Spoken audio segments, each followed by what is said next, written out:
Hello everyone! Sasamahan niyo nga pala ako guys sa aking pagkakabit ng kortina dito sa aking may lababuhan. So ibinalik ko ulit yung aking kortina dyan dahil nilaban ko ng mga nakarang araw and ayun, ibabalik ko. Pero iba yung style na niya dahil ginupit ko yung sa bandang gitna na parang nagiging bintana siya. And ayun na nga, sabi ng mga anak ko guys ay ayaw nila nang may kortina yung lababo dahil ayaw daw nila nang magwahi-wahing pa sa sa kortina dahil alam niyo naman pag tamad yung maghugas ng mga kaldero kaya ayaw magwahi sa kortina. And kaya inisip ko na lang na gupitin dun sa may bandang gitnaan para hindi na sila magwahing wahi ba yun, basta yun na yun guys. And yun na nga, dahil yung aming mga kaldero ay nasa baba.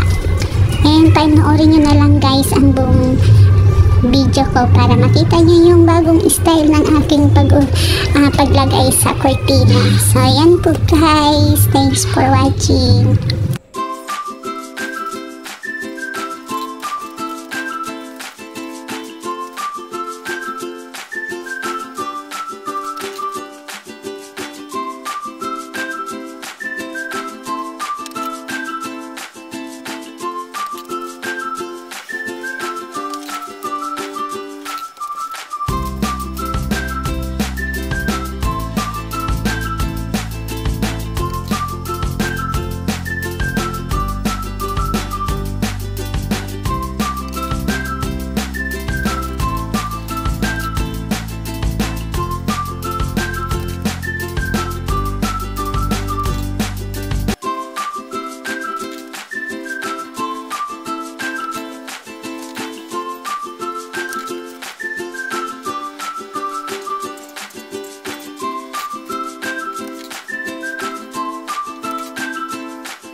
Done! Ayan guys, tapos na ako sa paglagay ng kortina dyan sa lababo. And dati guys ay mahaba ito.